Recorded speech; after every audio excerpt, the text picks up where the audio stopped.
Okay, these are going to be our notes on maximum and minimum values. So when we talk about maximums and minimums, there are actually two different kinds, and we want to make sure we clearly define each one. So we have absolute maximums and minimums, and then we have local maximums and minimums. So an absolute maximum, its mathematical definition is as follows. Let C be a number in the domain D of a function f. Then f of c is the absolute maximum value of f on D if f of c is greater than or equal to f of x for all x on D. So in other words, if you've got a number that's in the domain of your function, and when you plug that number, c, into your function, what you get is here's your f of c, is the largest y value compared to all other y values for all x in the domain. If it's the largest y value compared to all other y values, you're looking at an absolute maximum. An absolute minimum essentially works the exact same way. The only difference is we're changing the word to minimum, and then now your f of c, your y value, needs to be the smallest y value for all x on the domain. So absolutes are pretty much what they sound like, the absolute largest or smallest y on the graph of that function. Now it can be or equal to as well. It can be or equal to as well, and we'll take a look at an example of what that looks like. Now local maximums and minimums start off very similarly. You're going to let c be a number in the domain D of a function f. You're now still talking about f of c, but now you're going to talk about it as a local maximum value of f on D. It is still the largest y value, but it's not the largest y value for all x. It's just the largest y value for the y values associated with x values near that c. So by near c, what we mean is this is true on some open interval containing that c. Local minimums work essentially the same way, except that now you're looking at the smallest y value.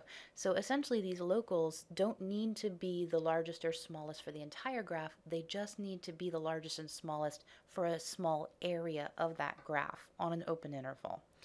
Let's get some pictures to kind of help clear this up. So if I take a look at this graph, if you notice, we've got this continues up because I couldn't get arrows on this graph, but essentially this continues up all the way up to infinity. There is no largest y value for this graph. This particular graph has no absolute maximum. It does, however, have an absolute minimum. The smallest y value, if you look at all y values, is right here. Oop, that is your absolute min. Okay, but if you look at some other points on this graph, we do have a local maximum. If you only focus on the small area of the graph right here, this is going to be your largest y value right here. So that is a local max. In addition, we have a local min. If you only focus on this area of the graph, you've got a local min. Now, in addition to that, though, go back to this absolute min. It is the absolute minimum of the graph, but it's also the smallest y value in the small area of this graph. So not only is it the absolute min, it's also a local minimum. So you can have points that are both absolute maximums and local maximums, as well as absolute minimums and local minimums. If we take a look at this one I made sure to extend the graph, the window higher than the graph itself. These do not continue on. These are points. And when we do graphs on quizzes and tests and things like that, I'll try to make sure I'm very clear about whether or not they continue on to infinity or not. But these do not. These are stop right here. So if we talk about this graph and we want to talk about its absolute maximums, absolute minimums, local maxes, and local mins. So for example, your absolute max for this one, the absolute highest y value you can possibly get on this graph is going to occur right over here. And that is actually at the ordered pair, looks like -138. So the absolute max occurs at f of -1 equals 38. Now, you want to be careful of the terminology here. If you are asked where does this maximum occur, it occurs at -1. If you are asked for what is the absolute maximum's value, the value of it is 38. So in general, whenever I'm asked to give an absolute maximum or a local maximum, I go ahead and just give the ordered pair in this form, that f of -1 equals 38. That way I've covered all my bases. I've given both where it is and what it is. The absolute minimum, the smallest value on this graph, is going to occur right down here. And that appears to be at about, what, positive 3, about -28. So f of 3 equals -28 is our absolute min. If we want to talk about local mins, okay, remember they only have to be the smallest y value in one specific area. So we're going to pick one up at 0, 0. So f of 0 equals 0. We also have that absolute min is also a local min. So f of 3 equals -28 is also a local minimum. If we want to talk about local maximums, okay, we're going to pick one up here that appears to be, what, about 1, 4. So at f of 1 equals 4. But now the other question you might want to ask yourself is, we've got this absolute maximum over here at the -138. Is that also going to be a local maximum? And what you have to go back to is the idea that in order for that to be a local max, you have to say that that's the largest y value on an open interval, meaning on both sides of -1, you have to say that's the largest y value. And because this graph doesn't exist to the left side, you actually can't say that. So this is not a local max. So basically the conclusion we need to draw from that is if you have an endpoint of a function, it will never be allowed to be a local anything because you can't look at it on both sides of that point. Okay? So those are our local maxes and local mins for this graph. We want to also talk about the extreme value theorem. The extreme value theorem is going to let us know when we can expect to see absolute maxes and absolute mins, under what condition we're guaranteed that they're going to appear. So it says if f is continuous on a closed interval from a to b, then f attains an absolute maximum value f of c and an absolute minimum value f of d at some numbers c and d in a b.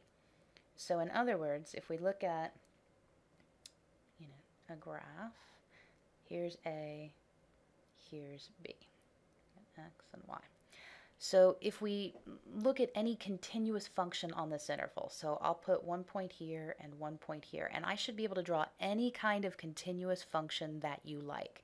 It could be something that looks parabola-ish where I go up, it could be down, I could make it squiggle a little bit in between, or I can make it a straight line.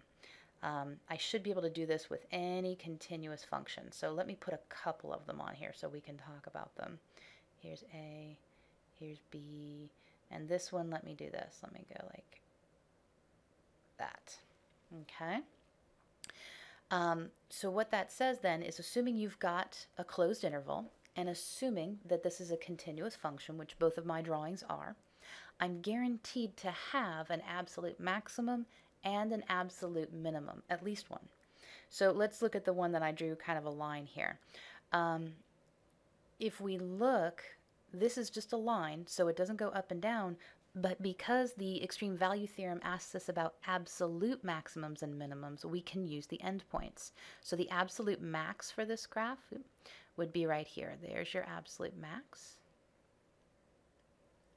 And the absolute min would be on the other endpoint. There's your absolute min. Okay? Whereas this graph, I actually drew this on purpose to have these two being pretty much the same value. I mean those to have the same y value, whatever that is. And therefore, this one actually has two absolute maximums. As long as they're equal, those are actually both considered the absolute maximum. It's okay. and then I drew these three, I intended those to all be the same as well. So I mean this value, this one, and this one. I intend all of those to be the absolute min. So you're guaranteed at least one as long as you've got a closed interval and a continuous function, but you can possibly have more. So this is great. We now know under what conditions we're guaranteed to have absolute maximums and absolute minimums, but that doesn't tell us how we're supposed to find those absolute maximums and absolute minimums. So we're going to start to try to figure that out by first talking about locals. So notice I've switched. Extreme value theorem talks about absolute maxes and mins. I'm going to talk about local maxes and mins to start. We'll come back for the absolutes in just a minute. So we start with the definition. We assume that this function is going to be defined at some number c. And we say that if the derivative at that c is equal to 0, or if the derivative at that c doesn't exist, meaning your function is not differentiable at c, then what we call c is a critical number of the function. So critical numbers of a function are anywhere the function doesn't exist or anywhere the derivative of the function is equal to 0. Okay? Once we know what a critical number is, we also want to talk about Fermat's theorem. Now, Fermat was a guy who had a lot of contributions to mathematics. You can find him in a lot of different branches. This specific theorem, though, talks about local maxes and local mins. And what it says is that if f has a local maximum or a local minimum at c, and assuming that that derivative exists at c, then the derivative at c is going to be equal to 0. So this is great. We know if we're talking about local maxes or local mins, then, and assuming that derivative exists, then the derivative at those local maxes and mins has to be equal to 0. We've kind of already run into that when we were talking about, given a function, graph its derivative, right? If I gave you this function and asked you to graph its derivative, usually what you want to do is say, okay, well, I know that it has a horizontal tangent equal to 0 here, a horizontal tangent equal to 0 here, and here it goes negative, positive, negative, let's see, that was 0, negative, and then back to positive. So it'll go back up like this. So this is a really rough sketch. I'm just kind of throwing stuff up here. There's not really good notation in this, but we knew our tangent line was horizontal, which means the derivative is equal to 0. So, and notice this is a local minimum. This is a local maximum. This is a local minimum. So we kind of already had this idea in our heads. When you put these two ideas together, what you find out is that local maximums and local minimums can only occur at critical numbers, meaning at places where your derivative is equal to 0 and where your derivative doesn't exist. Okay? So be careful about what that says and what that doesn't say. This says if you've got a local max or min, then you know the derivative there is 0, assuming it exists in the first place. It does not say that if you want to find local maxes and mins, you set your derivative equal to 0 and you find out where your derivative doesn't exist. So in other words, when you find these critical numbers, and that's what we're going to look at in the next few examples, we're going to find some critical numbers. What you are looking at are the potential local maximums and minimums. It doesn't mean they are local maxes and mins. It just means that if your function has a local max or a local min, these are the only places it can possibly occur. Okay, so I think I can cement that pretty well by looking at these three examples. So let's find the critical numbers for f of x equals x squared. Critical numbers are always based on the derivative, right? So the derivative of this function, I gave you a nice easy one, the derivative of this function is 2x, right? So in order to find the critical numbers, we look at two things. Where does the derivative not exist, and where is the derivative equal to 0? Because this derivative is linear, the derivative exists everywhere. It has no, its domain is all real numbers. So f prime of x exists everywhere, meaning we don't pick up any critical numbers from that. We will pick up a critical number, however, when we look at where this is equal to 0. It implies that 2x equals 0, which only happens when x is equal to 0. So x equals 0 is the critical number for f of x equals x squared. Okay, and that makes sense. We know what the graph of this looks like. It's a parabola with a vertex at the origin, right? It's this. Where does this thing have its local minimum? Now, it also happens to be its absolute minimum, but the local minimum for this occurs at x equals 0. The ordered pair is 0, 0. So keep an eye on that as we look at the next one. If we find the critical numbers for f of x equals x cubed, your derivative at x is going to be 3x squared.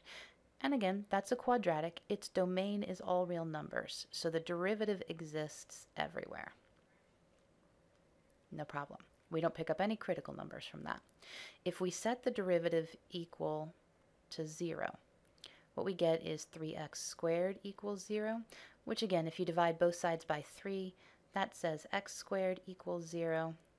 That's an x, which tells you that x equals 0. So again, the only critical number for the function f of x equals x cubed is at x equals 0. But think about that for a second. Does x cubed have a local max or a local min at 0? Remember what that graph looks like. That's our snake graph, right? That's our basic shaped snake graph. It's increasing over its entire domain. This never turns around and gives you a local max or a local minimum. So while x equals 0 is a potential local max or min for this particular function, it's not an actual one. So in other words, if f of x equals x cubed were to have a local max or min, the only place it could happen would be x equals 0. It doesn't have a local max or min at x equals 0, therefore it doesn't have any. Okay. The third one we want to look at is finding the critical numbers for f of x equals the absolute value of x. And if you recall, back in section, I believe it was the one talking about the derivative as a function. In those notes, we discussed the fact that for f of x equals the absolute value of x, the derivative doesn't exist at x equals 0. Okay, we went through a long limit definition proof. We had to take a look at the limit as h approached 0, f of x plus h minus f of x over h. We had to look at it from the left and the right. You can go back and look at those notes. But for the sake of brevity in these notes, we will say, recall, this derivative doesn't exist at x equals 0. That is our critical number for this particular function. And notice, if you remember what that what that graph looks like, the absolute value of x is your basic shape V graph, right? It does this.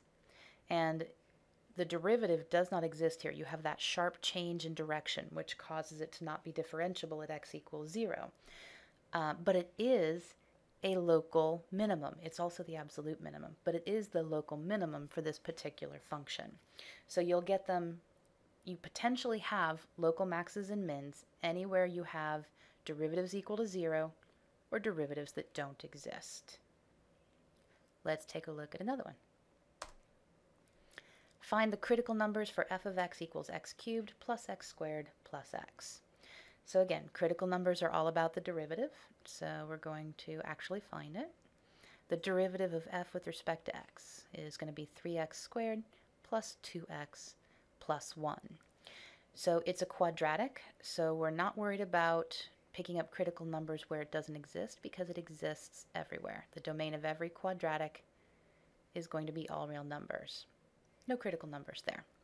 If we set it equal to 0, however, so we'll take f prime of x and set it equal to 0, that tells us that 3x squared plus 2x plus 1 equals 0. Now, you may want to pause this and try and solve this yourself. If not, what you're going to find is this one doesn't factor. No matter how hard you try, you cannot factor this quadratic. That doesn't mean we can't answer the question, though. We use quadratic formula. So we do x equals the opposite of b plus and minus the square root of b squared, which is 4, minus 4 times a, which is 3, times c, which is 1, all over 2 times a, which is 3. And yes, I do assume that you know and can easily use the quadratic formula. So if you notice, when we solve this, we're going to get a negative 2 plus and minus. Under here, we get 4 minus 12. which is negative 8 all over 6. And if you can tell from here, because there's a negative under that radical, this quadratic does have two solutions, but they're going to be imaginary. We can continue on and say, hey, it's going to be negative 2 plus and minus. You'd have to take the I out in order to get rid of the negative under the radical. It'll be 2I square root 2 over 6. You can simplify this down, but as soon as you start seeing imaginary numbers, think about what it is you're trying to find. You're trying to find the critical numbers. You're trying to find potential local maximums and local minimums. Where on a graph are you ever going to find I? You're not going to find it anywhere. So as soon as you see an imaginary number appearing, this has no critical numbers from this. So we got no critical numbers from figuring out where the derivative doesn't exist. We got no critical numbers from setting the derivative equal to 0, which means this function has no critical numbers. Which means, what do we know about its local maxes and local mins?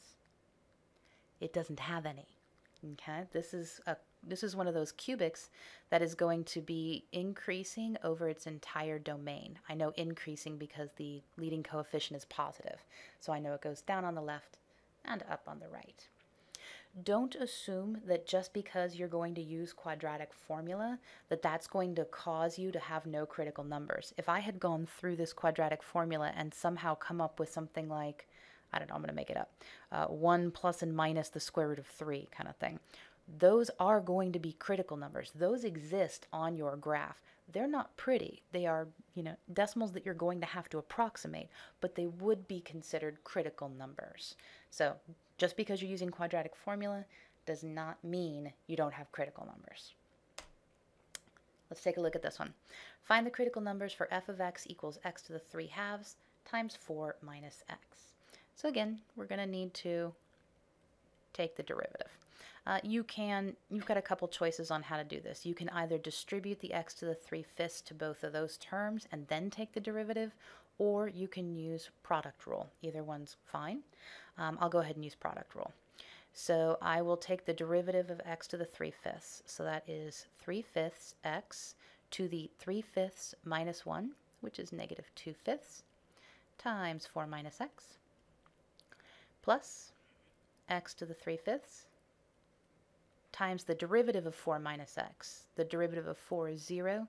The derivative of negative x is negative 1. So I am now going to need to do two things. I need to take this derivative and figure out where it's equal to 0 and where it doesn't exist. So because I see this plus going on here, I'm going to have to factor this in order to set it equal to 0. So I'm going to go ahead and just do that. What I see when I look at this is I have two terms. I have one here and I have one here. And I want to look at what those terms have in common. Well, notice they both have an x to a certain power. So if I want to factor out that x, what I need to do is take out the x to the smaller of the two powers. So which is smaller, negative 2/5 or 3/5? Negative 2/5 is smaller. So that's what I'm going to factor out of this. Open up a big set of parentheses. In my first term, I will still have a 3/5 remaining. I took out x to the negative 2/5, and I will still have 4 minus x. Okay. In the second one, that's going to become a minus because of the negative 1 here. And I'm going to factor out an x to the negative 2/5 out of x to the 3/5. In other words, you're dividing it out. So I'll do it over here in case we need to do some side work. If you have x to the 3/5 and you're dividing out x to the negative 2/5, okay, that is same base, so therefore we subtract the exponents. So that's x to the 3/5 minus negative 2/5. So watch that negative, that is going to become a plus. In other words, we get x to the 5/5, also known as x to the 1, also known as x. So that's what we're left with. Let me clean it up a little bit more. So I have x to the negative 2/5. I'm going to distribute my 3/5 to both of these terms. I'm going to get 12/5 x, or excuse me, just 12/5 minus 3/5 x.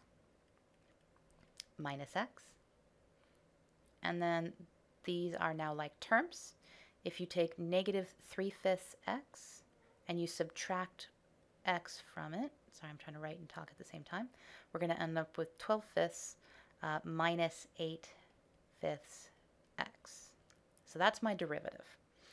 So in order to find my critical numbers, I need to figure out where my derivative is equal to 0 and where it doesn't exist. So let's talk about where it doesn't exist first. In order to figure that out, what you've got to keep a close eye on is the fact that that right here, this x to the negative 2/5, means that that x is going to go down to a denominator. I mean, you don't have to rewrite it this way, but I'm just for clarity's sake, I want to make sure everybody understands what I mean by that. If you have 12/5 minus 8/5 x, this is going to go to the denominator. That's over x to the 2/5. So this is the domain of this derivative is not all real numbers. This derivative is going to not exist when x equals 0. Okay, so let me write that over here. So f prime of x does not exist when x equals 0. So there's one critical number I just picked up. The other place I have to look at is where my derivative is equal to 0. And a fraction is only equal to 0 when its numerator is equal to 0. So that tells me that 12/5 minus 8/5 x will be equal to 0.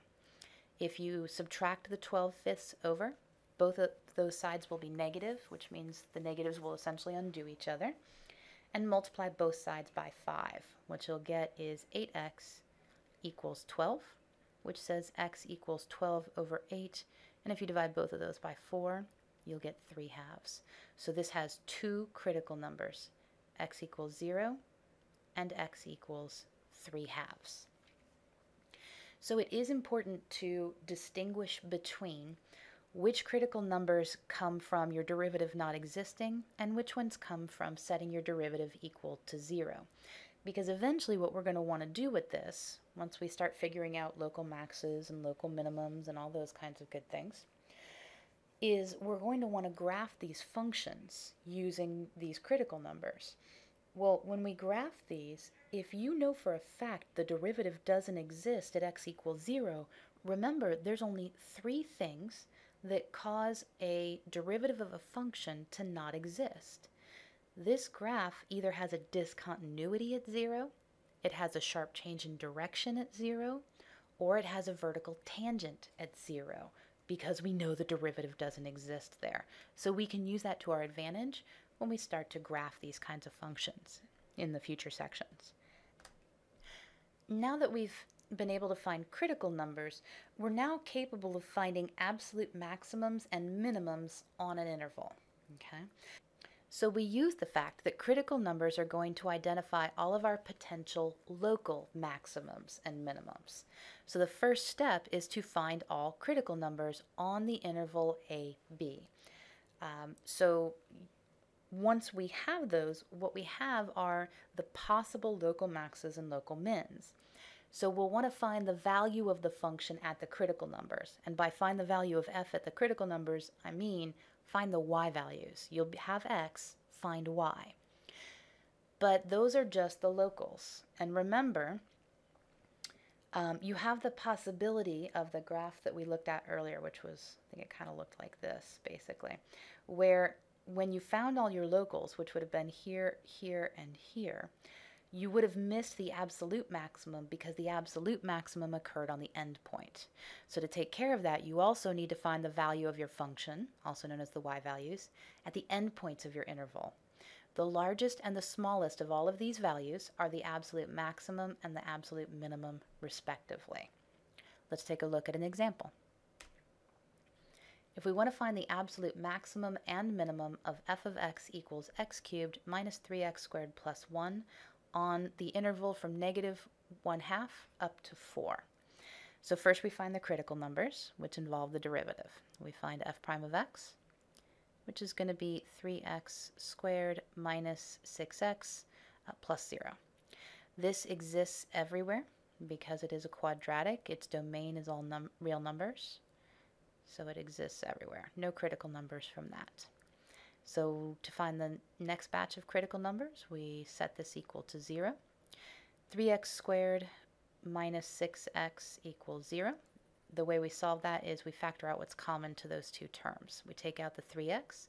We're left with x minus 2. And by zero product property, either x equals 0 or x equals 2. Two critical numbers for this one, both of which occur on this interval. Okay?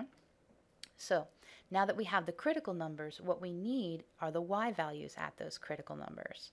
So f of 0, notice I'm going to be plugging this into the original function, not into the derivative, because I'm looking for y values. So when you plug in f of 0, you get 1. When you plug in 2, you get 2 cubed, which is 8, minus 3 times 2 squared, so that's 4 times 3, so minus 12, plus 1, so that's negative 4 plus 1 for negative 3. Those are our values for our critical numbers. Now we need to find the value of your function on the endpoints. So we'll need f of 4 and f of negative 1/2. So for f of 4, we do 4 cubed, that's going to be 64, minus 3 times 16, which is 48, plus 1, which is going to give us 17. And then when we plug in negative 1/2, when you cube it, you get negative 1/8. Minus 3 times, when you square negative 1/2, you're going to get 1/4, so that's going to give us a 3/4 in our middle term, plus 1. And when you put all those together, it should be 1/8. Okay? So now that we have those values, we want to look at the largest and the smallest y value. The largest is 17, the smallest is negative 3, which tells me my absolute max is f of 4 equals 17, and my absolute min is going to be f of 2, which equals negative 3. And that's maximum and minimum values.